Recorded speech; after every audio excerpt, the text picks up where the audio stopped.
जिस व्यक्ति से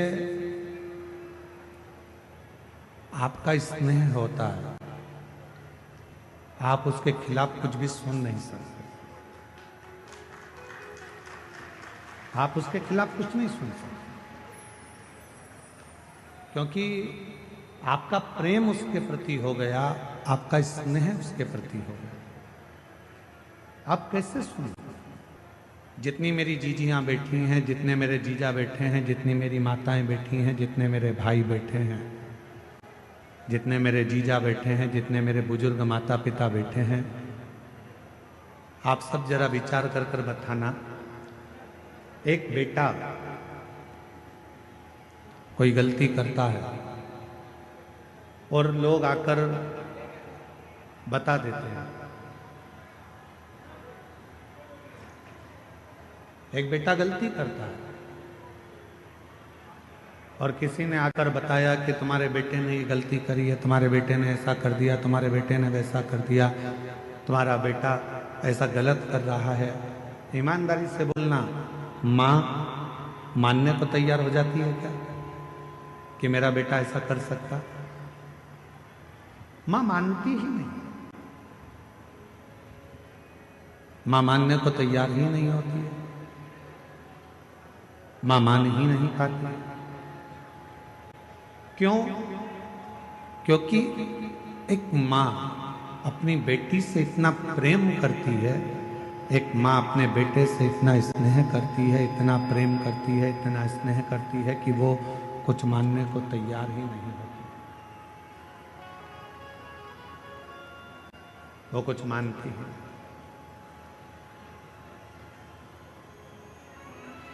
प्रेम जब बहुत ज्यादा मात्रा में बढ़ जाता है, स्नेह बढ़ जाता है, तो हमें अवगुण नजर नहीं आते, हम उसमें केवल गुण ही देखते हैं।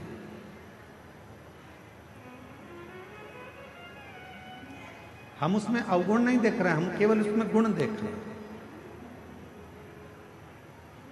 हम आपसे एक बात पूछें, जरा उत्तर दें। तुम्हारे लड़के की शादी पक्की हुई, जिस लड़की को तुम देख कर आए हो, लड़के के लिए पसंद कर कर आए हो, उसमें तुम्हें बहुत सारे गुण नजर आते हैं। आते से कहते, गुरुजी इतनी अच्छी लड़की है, एकदम बढ़िया, दिखने में भी सुंदर है, एजुकेशन अच्छी है, पढ़ाई अच्छी है, हाइट पर्सनालिटी अच्छी है, बोलने चालने में अच्छी है, वो सब तरह से श्रेष्ठ है।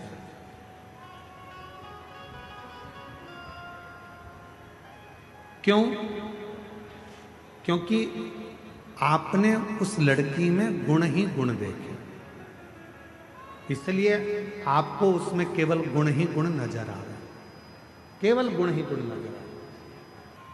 और कुछ समय के बाद जब लड़की शादी कर कर आपके घर में आ जाती है, विवाह कर कर आ गई, 2-4 साल निकल गए, फिर उसके सारे गुण कहाँ चले जाते हैं? अब आप उसमें गुण नहीं देख रहे, आप उसमें अब दिन भर सुबह से शाम तक अवगुण ढूंढने का प्रयास कर। दिन भर हम उसमें अवगुण ढूंढ रहे हैं, दिन भर हम उसमें अवगुण देख रहे हैं, हम उसमें गुण नहीं ढूंढ पा रहे, हम उसमें अवगुण ढूंढ रहे। पहले वही बहू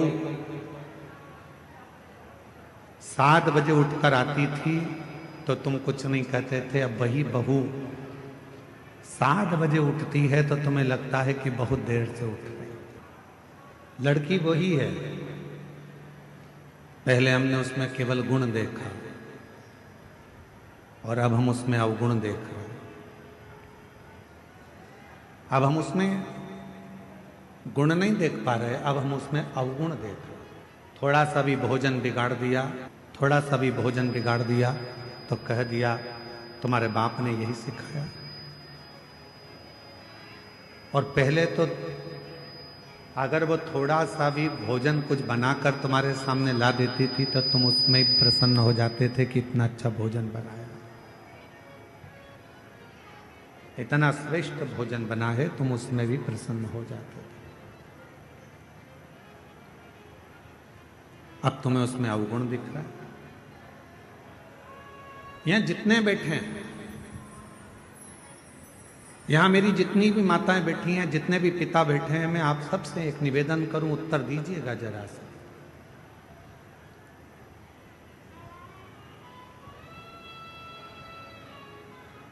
तुम्हारा दामाद, तुम्हारी बेटी का पति तुम्हारी बेटी को घुमाने लेकर जाए तो तुम्हें कैसा लगेगा? अच्छा लगेगा कि बुरा लगेगा? जम के तो बोलो, अच्छा लगेगा। पड़ोसी से कहोगे इतना अच्छा दामाद मिला है, मेरी बेटी को खूब घुमाता, खूब घुमाता। और अगर वही काम तुम्हारा बेटा करे और तुम्हारी बहू को घुमाने ले जाए तो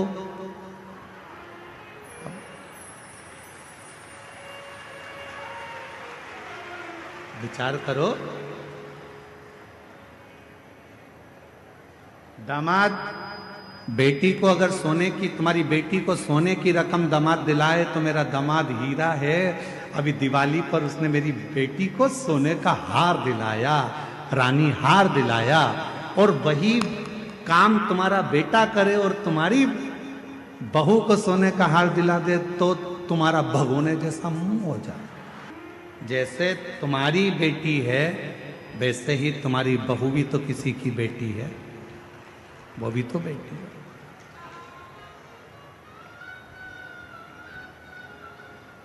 फिर दो मुख क्यों? फिर दो विचार क्यों? फिर दो दृष्टि क्यों?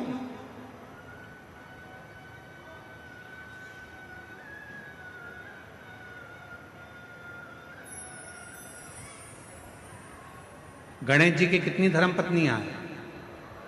जम के बोलो जरा। दो। क्या नाम है? सिद्धि। किसी ने शंकर भगवान से कभी पूछा कि भोलेनाथ जी, आपने अपने गणेश जी के लिए, बेटे के लिए दो पत्नी क्यों ढूंढी? मां जगत जननी जगदम्बा अम्बा मां पार्वती जी, आपने अपने बेटे के लिए दो बहू क्यों ढूंढी? किसी ने पूछा कभी गणेश जी महाराज से कि गणेश जी, आपके लिए आपके माता पिता ने दो पत्नी क्यों ढूंढी? क्या आपके लिए एक धर्म पत्नी श्रेष्ठ नहीं थी? फिर आपने दो पत्नियों को क्यों धारण किया, दो पत्नी क्यों रखी? तो कोई देव अधिदेव महादेव से पूछे तो देव अधिदेव महादेव एक बात कहते हैं कि मैंने अपने पुत्र गणेश के लिए दो पत्नियां इसलिए ढूंढी हैं क्योंकि गणेश जी को बुद्धि का देव कहा जाता है, और बुद्धि कभी भी इधर उधर भटके ना।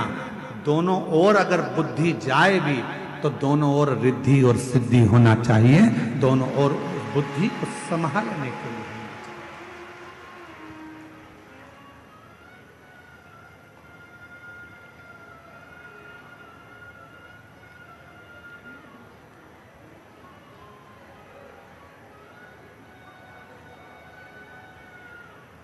दो दृष्टि नहीं रखना।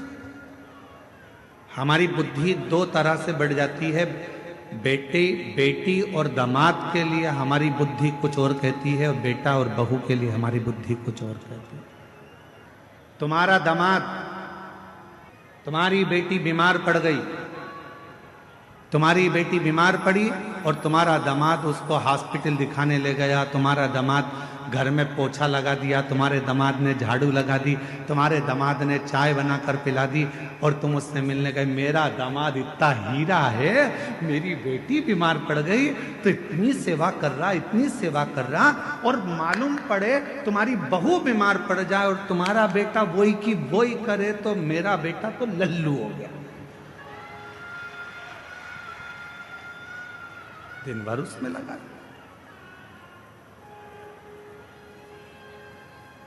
दिन भर।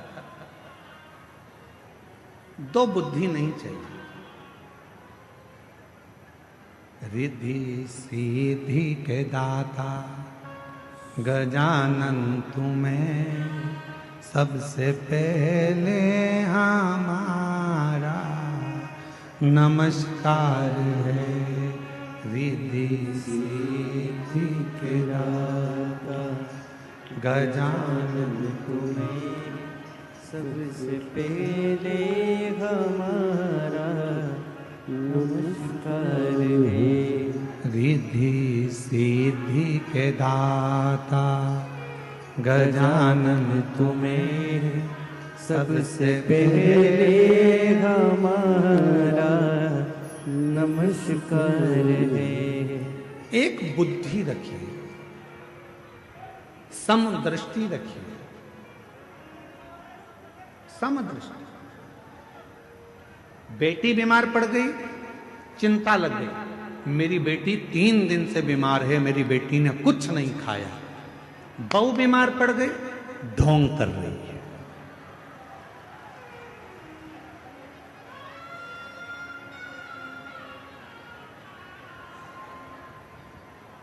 दो बुद्धि नहीं चाहिए, दो दृष्टि नहीं चाहिए, दो विचार नहीं चाहिए। एक मन, एक बुद्धि, एक चित्त, एक विचार, समभाव होना चाहिए। समभाव। जब हमारी जिंदगी में हम समता का भाव रखेंगे, तब हमारे जीवन में देव अधिदेव महादेव कृपा करना प्रारंभ कर देंगे और हमारी जिंदगी को श्रेष्ठ बनाएंगे। हम समता का भाव ही नहीं रखते।